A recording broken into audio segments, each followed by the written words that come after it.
I'm gonna record now. All right. Hi, my name is Kusmari Alvarado. Hi, my name is Samantha Nella Santos, and we're going to talk about some of the 5 stages of psychology of aging and how can the loneliness, depression within elderly people. One of them I'm going to talk about is self-sufficiency, which is the beginning stage. Where they're independent, they're still able to do things for themselves.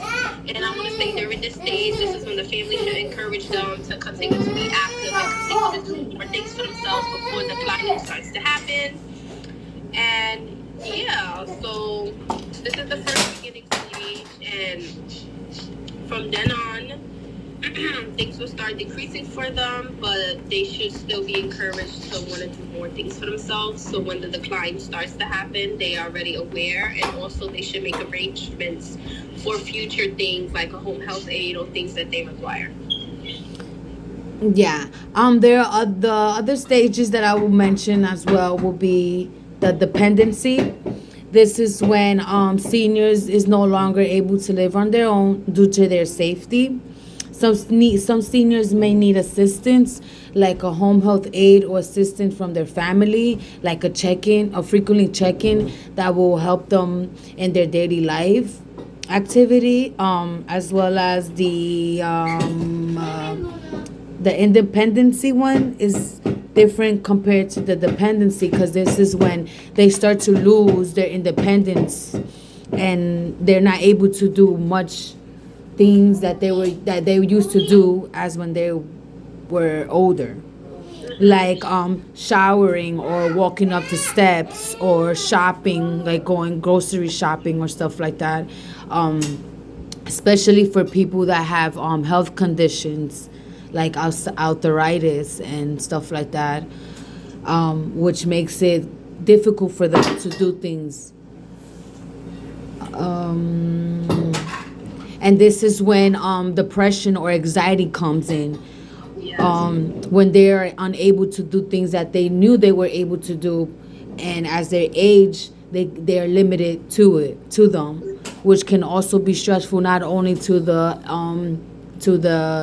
elderly person but also to the family members, just being able to just experiencing their loved ones going through all these changes in their lives as they For age. sure, I want to add about mentioning that it affects the family members. I think a lot of people overlook that part where the family members can also get depressed seeing their parent or grandparents depressed. And like I said before, especially if someone is raised by their grandparents, then that is very hurtful for them because they didn't have parents and now they don't have grandparents. Some of them have to work, some of them have their own family, and they can't always put their attention there, and that probably hurts them. And I know they don't mean it in a bad way, but it does. And then if the elderly person sees that, they take it, they feel abandoned, and it's not that that's what their child wants to do, but sometimes they just have no choice. They have to work, they have to do things. That's why a lot of them end up putting them in a nursing home. And then there's those people who just don't want to deal with it at all and throw them in a nursing home, and that can also lead them to depression because they feel that, especially when visitations stop. So then they see those things, and then a lot of family members that don't care, they oh well, they're forgetting, they don't notice, but they do, they feel it. At the end of the day, they still have feelings, they feel that, and sometimes a familiar face might help them a little bit, and I think a lot of people tend to forget that part, so that does make them get into depression. Yes, and I also feel that people should be aware of this when it comes to them, because not just because they're getting older doesn't mean like, oh, they're just getting older, they're getting close to heaven. That doesn't mean that that doesn't mean that they should just be they should feel a burden. They should feel more love, the more support from their families, because they age, but they done so much in their life even before they got to that age. You get what I'm saying? So I feel that I feel like family members should also have an impact on elderly lives, right? On their life, because it affects them mentally and emotionally. Yeah, for sure. And then I feel another aspect that makes them get depressed is medications, which I think a lot of people don't talk about. I don't read about that a lot. Medications cause side effects. So that could cause seizures, migraines, or even memory loss. But doctors see it as when you go and tell them, oh, you're just getting old. Here's another medication. They just keep acting and then just assuming that because they're getting old, that's why these things are happening. And there's so many older people who are also really healthy as well. But they try to always use the age, increase in age, the reason why things are happening to them. And sometimes it's not the case. So I feel like people also overlook medication. Medication has a lot to do with things because you can take a medication for one thing, but it starts affecting something else, and you take it because it's helping you with that one thing. But then again, something else starts to get triggered. You start to get migraines. You start to be nauseous or you feel weak. It's different things, and I think they need to start analyzing the medications that they give more and not just giving it because of that one thing. You need to know the side effects before anything because side effects do affect them and it does affect their memory loss. It's not just their age, it's also the medication. Yeah, I would like to add on to that. Also, when they take the medication, they start relying on these medications. Like, oh, I can't function because I didn't take my medication, or I can't eat because my medication didn't give me, I didn't take my medication, so now I don't have an appetite.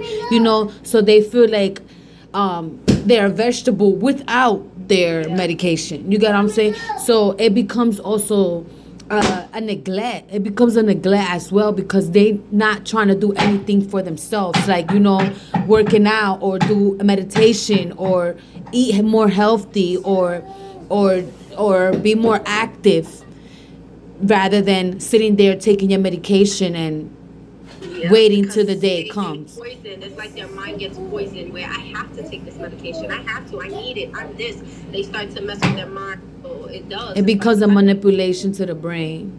Exactly. It's so true. Another thing I want to mention would be an increase in depression would be how when they have to rely on someone, especially those that can't walk, because then, like I was saying, sometimes they don't have a choice. They want to go out and do things, but they don't because they feel a burden, like you were saying. So they choose to stay home. Some of them need someone to constantly be with them to push their wheelchair, or some of them, live with a cane. So sometimes they don't have a choice, so they stay home a lot and they get depressed. And then having to rely on someone, they don't want that, so they be like, no, forget it. Even the ones in the nursing home, where they start telling the nurses, no, I don't want you to do it. No, I don't want that. No, I don't want this. So then it starts affecting them even more. And day by day, all they're doing is declining because they're declining more because they're refusing help, assistance, meds, all those things. So yeah, sometimes they just don't have a choice, and sometimes they're just uncomfortable because they don't want to rely on someone. Yeah. So that's depression. Being stuck in one place for so long. Yeah, this is why it's very important for family to emotionally support the elderly due to this, because sometimes they don't only be sick due to their sickness. They get sick due to loneliness, due to just